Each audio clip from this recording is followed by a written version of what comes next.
Hello everyone, তো আমি তো এর আগেও চিকেন কাবাবের রেসিপি দেখিয়েছি। তো আজকে কিন্তু বানাবো হরিয়ালি কাবাব। এটা রেস্টুরেন্টে খেয়ে এসে ভীষণই ভালো লেগেছিল। তো চলো আজকে বানাই। ফার্স্টে নিয়েছিলাম কিন্তু 500 গ্রাম চিকেন, আর এখানে কিন্তু ছোট ছোট করে পিস করা ছিল। সাথে নিয়েছিলাম ধনিয়া পাতা আর কিন্তু পুদিনা পাতা।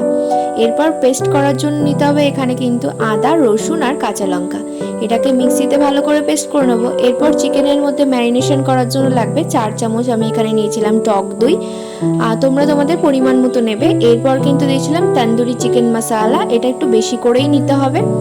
আর সাথে দেবো কিন্তু জিরের গুঁড়ো, ধনিয়া গুঁড়ো, আর দেবো কিন্তু সামান্য নুন আর লঙ্কার গুঁড়ো আর কাশ্মীরি গুঁড়ো লঙ্কা দিয়ে দিয়েছিলাম। সাথে দিয়ে দিয়েছি একটু সাদা তেল।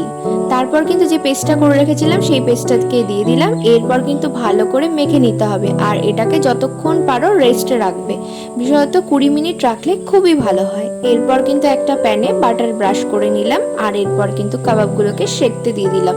আর এগুলো কিন্তু ভালো করে কালো কালো হয়ে সেঁকতে হবে না, হালকা করে ফ্রাই করে নেবে। এরপর কিন্তু আমরা শিকে ঢুকিয়ে নেব। আর এখানে তো দেখছোই আমি গ্যাসের ওভেনে করছি, তোমরা চাইলে কিন্তু কয়লাতেও করতে পারো, বাট আমার কাছে যেটা অ্যাভেলেবেল ছিল সেটাতেই করেছি। আর কেমন হয়েছে আমাকে অবশ্যই জানিও আজকের হরিয়ালি কাবাবটার। আমার চ্যানেলটা কিন্তু সাবস্ক্রাইব করে দিও। ততক্ষণের জন্য বাই।